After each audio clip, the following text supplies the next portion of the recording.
I've heard my pastor say many times, instructing us on how to properly interpret the Bible, let the words say what they mean. The Bible is to be interpreted in that manner by the normative rules of language, context, and logic. The words mean things, and we know we have resources to tell us what words mean, proper grammatical structure, grammar books, and books of logic. Upon careful examination of the Bible, it becomes evident that the authors who wrote every word exclusively utilized the normative rules of language, context, and logic. In the absence of evidence anywhere in the Bible or elsewhere that it is to be interpreted with a specialized set of rules outside of what man, to whom the Bible was written, would normally expect. And in view of the evidence that a strict adherence to the normative rules of language, context, and logic produces the most trustworthy, non-contradictory, immutable, consistent interpretation, that alone will tell you this is a valuable book. We must thereupon follow the writer's plan, plural, writers, 40-some-odd authors, of how to interpret their work of the Bible. Of course, we began to learn these rules when we started going to school when we were very young. In order for an individual to properly build an interpretation of the Bible, he needs to determine the meaning of one verse at a time in the passage it was written, in the order it was written, by determining the proper context of that passage, the who, what, why, where, when, and to whom of it, via the proper application of the normative rules of language, context, and logic to that passage. Hence, he does not have to be the author, nor does he have to be a scholar, nor is there someone special, a pastor, a teacher, and so on, through whom he must go in order to determine what the Bible is saying. In essence, this is simply a matter of applying one's own reading skills in a proficient, honest, and objective manner. On the other hand, it takes time and self-discipline to properly dig into the text, including making repeated efforts to check every conclusion one makes, especially those conclusions that others insist the Bible teaches. Most people, especially pastors and teachers, read into a text by going elsewhere in the Bible or by adding personal thoughts and conclusions that the text at hand does not warrant. Instead of working hard and long to limit themselves to only what the text is saying via the normative rules. And that's why we have so many differing points of view about the Bible, and so many denominations. Actually, the Bible is very clear if you take the time to study it thoroughly, one passage at a time, one verse at a time, one word at a time, by simply listening to what the author is saying. Let the words say what they mean, and not by adding your own or someone else's thoughts to it. If an author of one of the books of the Bible did not see fit to address a certain point, or someone else feels it's important, you must put that thought aside and only listen to what the author is saying, because he was the man who wrote those words, and he hasn't told you or I to go anywhere else in the Bible or outside the Bible to add these thoughts to his. There are a number of passages that cite other passages. Paul does that, especially in Isaiah and Genesis and elsewhere, to clarify his thoughts or tell you what it means. That's okay. And you go back and read the passage in Isaiah or Genesis and so on. Yes, you might argue that there are other passages that say more about a subject, but no one authorized you or I to be editors. We are to be honest listeners only. Something else may be true, but in the text at hand, it may not be in view.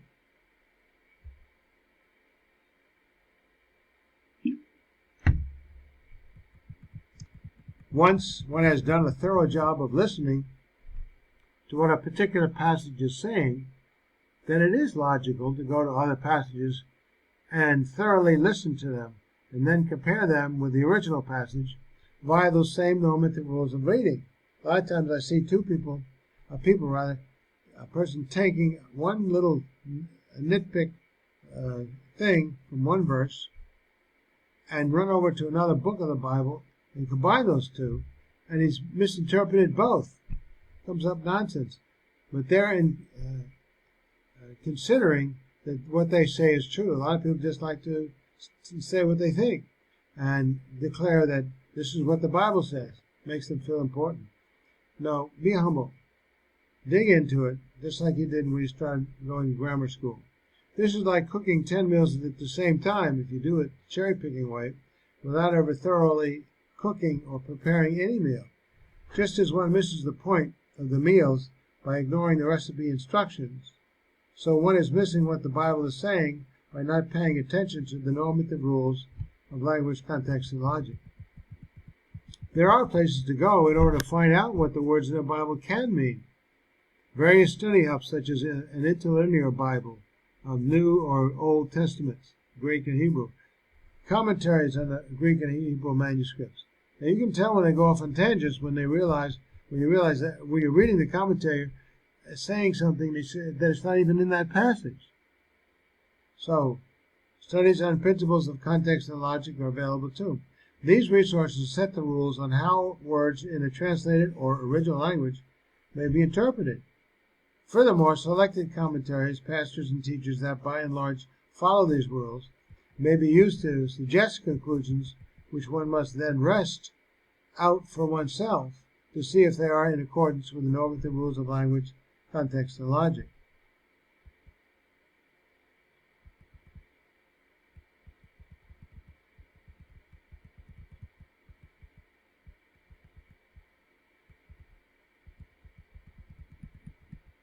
Right. Well, there are places to go in order to find out what the words in the Bible can mean.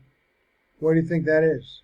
Well, various study help, such as an interlinear Bible of New Greek and Old Testaments, commentaries on Greek and Hebrew manuscripts.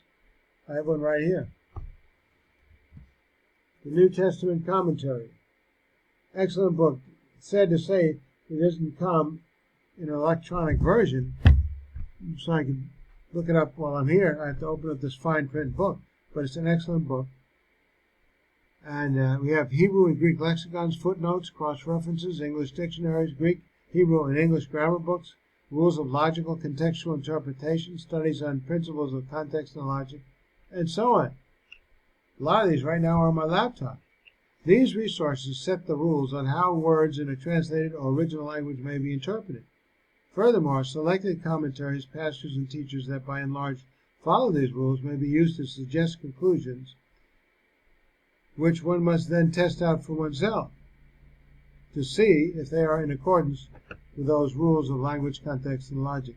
And I say normative, normal, nothing unique. The Bible doesn't have anything unique about it in terms of how to read it properly, except that it has no errors in it. That's unique. And it tells you specifically what you need to do with your life without error or contradiction. So manuscripts of the original and ancient languages and versions, translations of the Bible are not sources for the proper use of the rules of language, context, and logic. So you use, for example, a concordance. Well, that concordance is usually married to a particular version, like King James Version or New American Standard and so on. And that'll back up the translators, the translator from Greek and Hebrew into English.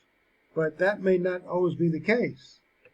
So manuscripts in the original language and ancient languages and versions, translations of the Bible are not sources for the proper use of the rules of language, context, and logic. Neither do they provide all the available meanings for a word in the original or translated language to verify the correct word is in view. I look up in my Greek lexicon and it gives 4 or 5 meanings, and you want to make sure that you are at hand with the context and put the word meaning with that best fits the context. Nor do these manuscripts in original language and versions in translation stipulate the rules of language, context, and logic somewhere in the text in order for one to be able to interpret the text properly as if it were a dictionary or a grammar or logic book. One is in effect relying on the writers or translators for what they are saying and what one should believe, in view of the fact that there's so much disagreement on what the Bible says, including ancient manuscripts, versions, pastors, and teachers.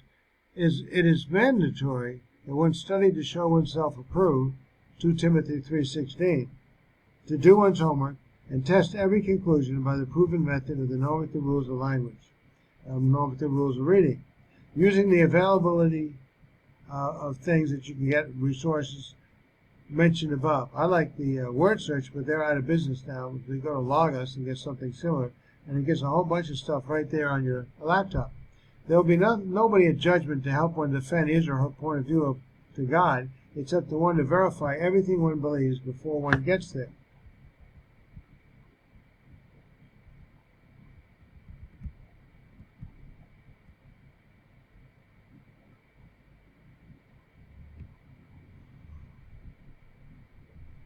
Let's see.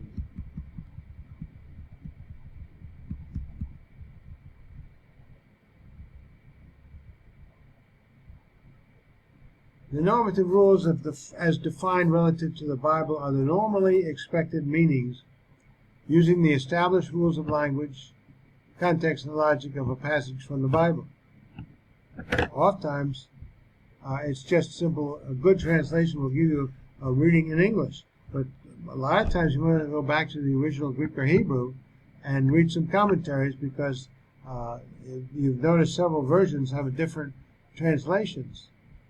Just as individuals who communicate successfully today in American English by following the normative rules of language, context, and logic, utilizing meanings which have been established by the very people of today who use that language. So the accurate interpretation of every passage in every book in the Bible is done in much the same way, by following the normative rules of language, context, and logic for that original translated language by the very people using that language at the time of the particular book of the Bible was written and translated. These rules of language and word meanings have been carefully documented through the efforts of innumerable individuals in countless hours of study and research of thousands of documents, and written and copied in the original translated language at the various times that each particular book of the Bible was written and translated. Upon careful examination, it can be determined that the words of most versions' translations into the languages of the world have been largely written in accordance with those rules in the time frame of each language. But since there exists today neither a perfect set of ancient manuscripts of what was originally written by the writers of the Bible, nor a perfect translation of those original words, the individual must be very diligent in his study of the word of the Bible, using every resource he can to arrive at what the Bible says, as he himself applies the normative rules of language, context, and logic, checking every conclusion that he believes in, and even those conclusions that his pastors and teachers, commentators, and others express to him. Sometimes that offends people, but they're not going to be with you in heaven defending you what you chose to believe. Faithfully and accurately adhering to the normative rules of language, context, and logic results in the most trustworthy, non-contradictory, immutable, consistent interpretation of passages in the Bible. This is proof for the validity of this method of interpreting the Bible. People tell me the Bible is accurate, trustworthy, because it says it is. Well, a writer in a book, of any book, can say that. The proof is not actually testing it out. And God says in His Word, test my word. So whenever the normative rules are strictly adhered to, what results is the most trustworthy, non-contradictory, immutable, consistent interpretation of the Bible. This is especially evident in the area of prophecy relative to the prediction of future events, a record so far of 100% fulfillment in every detail. No other books like that.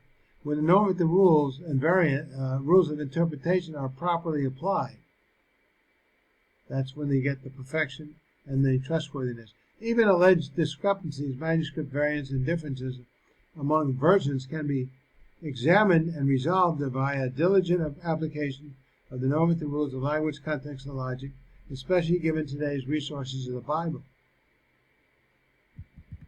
More on this next time.